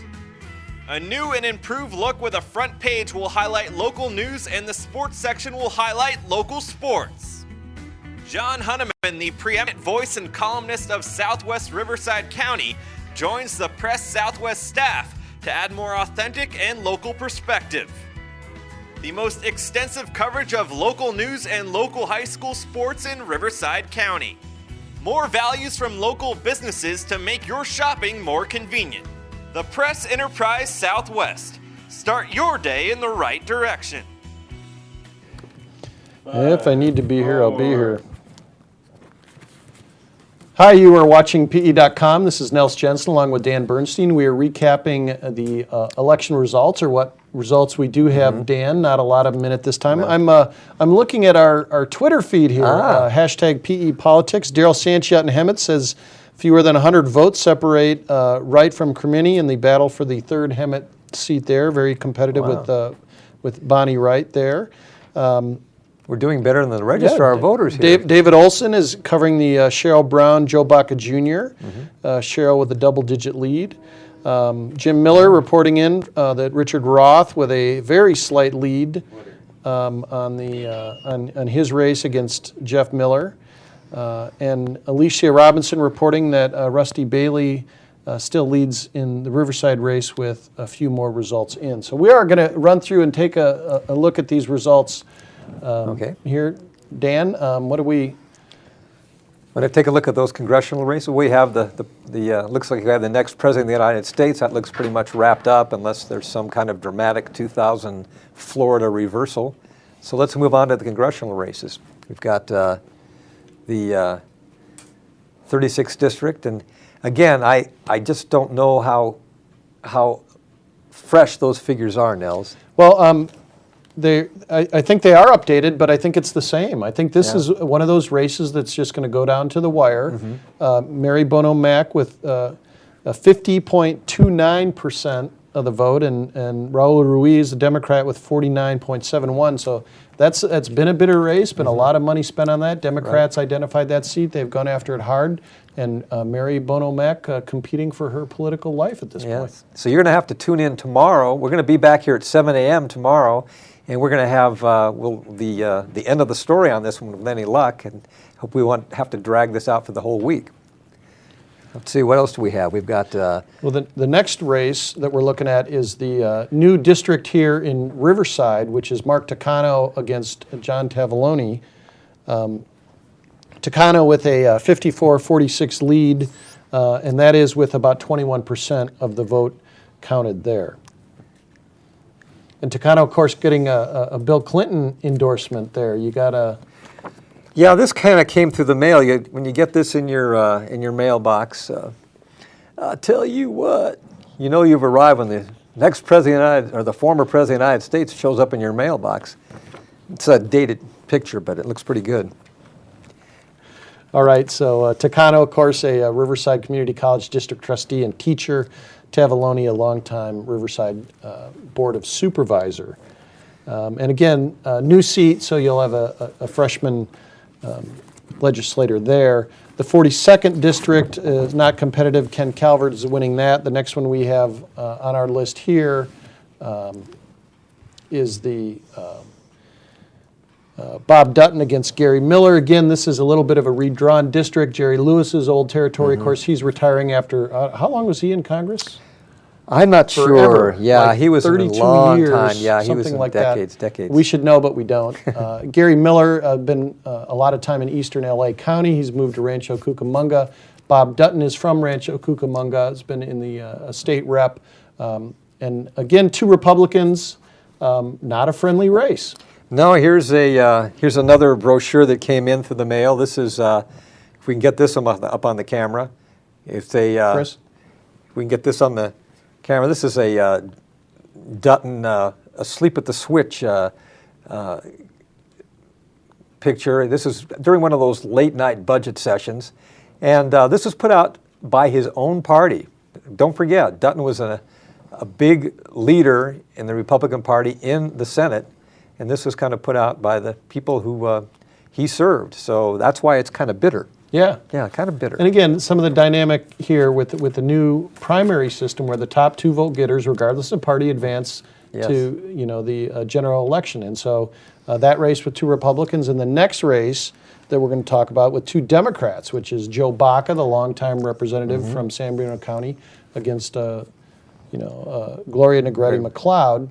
52% for Joe Baca, 48%.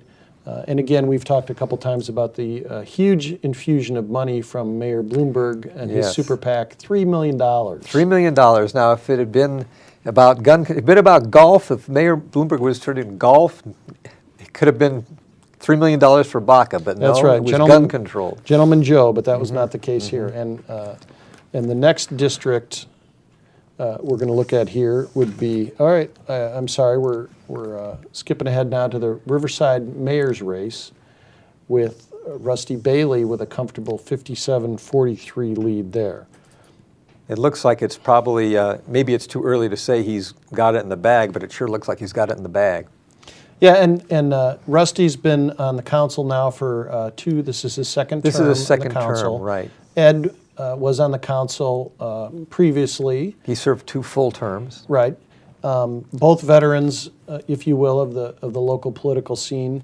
And Rusty got the endorsement from Mayor Loveridge, Yes, he and did. has very much portrayed himself as a Loveridge protege, very much into facilitative leadership and consensus building. Be interesting to see even just some of the recent developments there with the commotions at as the speaker. The woman who is actually Karen Wright, who is actually handcuffed to be brought away, where you may or may not have the influence of the city attorney, whether it's going to be the mayor. I mean, Riverside's an interesting place, but the city manager and the city attorney have always just kind of you've always kind of sensed that they're a little more involved in the political side of things than they are in some other cities. And Ed Atkinson made a point of saying, that's not going to be the case if I'm the mayor. Rusty hasn't really stepped into that territory yet, so we'll see about that. But always interesting in Riverside. Yeah, it is. It seems like it touts itself as such a civil, intelligent town and body, but they get in there they get some pretty good scrapes, which is good for us. Sure. Okay. And there were a couple other state races that we can go through here at final results. Not final results, but in our final wrap-up here. One of them is the Richard Roth, Jeff Miller race. And you said that Richard Roth is leading Miller at this time. Yeah, and again, this is only 21% of the vote-in, 52 to 48%. But this is a race that is very bitterly contested. Again, one of these we've talked about. Whether there will be any congratulatory calls at the end of this one remains to be seen. But there's Jeff Miller, you see there, veteran of the Republican Party. General Roth, formerly of the Air Force, very popular businessman around Riverside. Darrell Steinberg came down, recruited Roth. They put a lot of money into that race, and very much part of the Democratic effort to get a supermajority in the state Senate. I got a couple of show and tell items about that campaign. Here's a brochure that you got. This is an anti-Jeff Miller brochure, kind of a nice cigar and a nice bottle of wine, nice glass of wine, and the caption says, "Where does Jeff Miller spend his time when he's in Sacramento?" And Roth put out, now this is kind of interesting, Richard Roth, this is a pro-Richard Roth mailer. It came last week, and this is a picture of Richard Roth, the back of his head. Now why they thought this was his better side, I'm not sure, but if you can kind of memorize the back of the head, because that's Richard Roth right there. General Richard Roth believes American dream is worth fighting for. This is a pro-Roth deal, but maybe they think that back of his head is more attractive than the front of his head. I don't know. I don't know what goes into these things, but they're shrewd. And $3.4 million spent on this race, one of the most expensive state races in state history. Yeah. And especially for a political newcomer, Roth has not run for office before. I mean, he's been in the public spectrum for many years. He's been very active in the business community and, of course, in the military. But just for a newcomer to have that kind of backing and support just tells you how big of a race this is. It is. It's almost get a credible candidate. And remember, they passed over, the leadership passed over Steve Clute, who badly wanted to run. And they chose Roth. They handpicked him. And I think that the money with Clute served before. That's right. Had the sort of internal party dispute, and as soon as he lost, he endorsed Miller. So when was the last time you saw something like that where... And here it is. Here's Clute endorsing Jeff Miller. Yeah, I think it was basically Steve Clute's goodbye letter to the Democratic Party. Yeah, I was just about to say the same thing. I don't think there'll be any party backing for Steve Clute after that. Wow. Joe Baca Jr. running for the 47th district. That's a San Bernardino County district, representing Fontana, Rialto, Colton, and San Bernardino. Joe Baca Jr., a local politician, his dad, of course, in Congress, running against Cheryl Brown, who is along with Hardy, are the publishers of the Black Voice News. She's also a newcomer on the political scene. Yeah, it's going to be if Roth and Brown both get up there, there's going to be a lot of. You're right. They're both rookies, and there'll be a steep learning curve. And in some ways, it might be kind of refreshing to have people who haven't been elected time after time. We'll see if people in that position can reach across party lines or help get something done. Yeah. So maybe we don't need as many of these propositions anymore. Must be getting late if we'll we're talk getting- about those in a if we're second. talking like that. The State Assembly District 61, Jose Medina of Riverside, also a former Riverside Community College District trustee. He's going against Bill Beatty, a Republican from Reno Valley. As I mentioned earlier, Beatty's wife running for the council seat to replace Bill. Jose Medina with an early lead in that district, 57 to 43.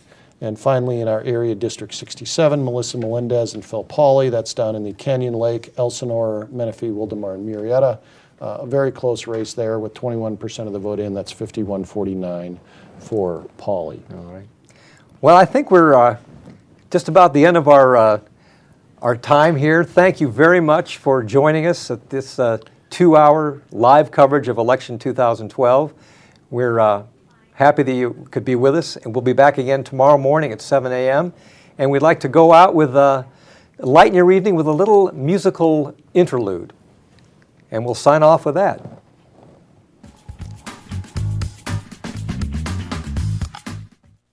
The ballot propositions. Who doesn't love the ballot propositions?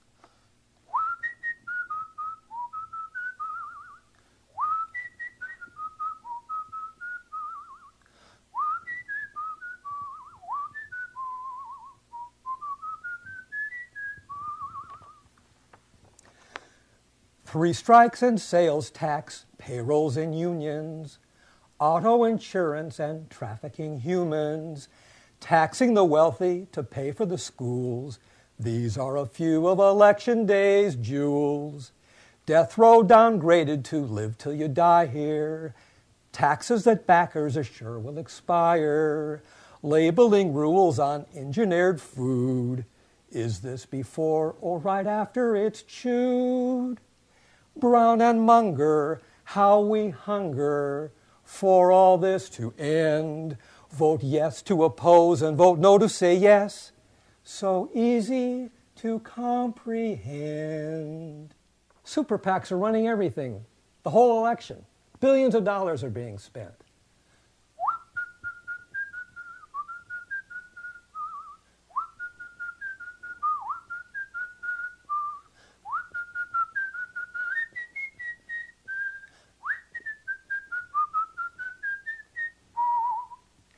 Well, super PACs have shown their colors, and that color's green. Super PAC expenditures define the word obscene. Super PACs are airing ads at every swing state junction. Super PACs are poster boys for electile dysfunction. Mailers. Are you tired of mailers? Want a few more? They're everywhere, every day. Mailers. And what do they have in them? Lies, lies, lies.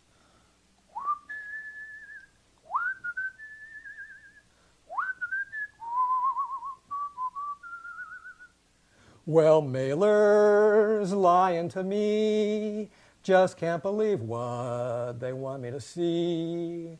Oh, mailbox under attack, slick little hit jobs, knives in the back. Loaded down with numbers so far from exact, they really don't care, they never retract. Laced with innuendo, no offer of proof. They're in it to win it, they trample the truth.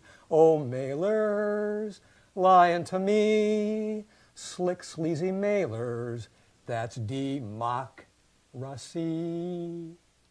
Proposition 30, heavy debate. Do you ever kind of think that people want to have it both ways?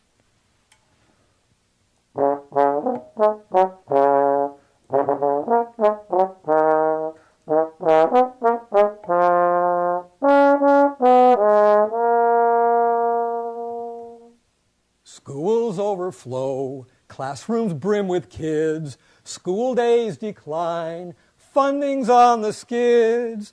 China pulls ahead while India eats our lunch. How can California cope? We're in a real crunch. Educate, educate, help our children learn. The more we educate our kids, the more our kids will learn. Educate, educate, educate all day.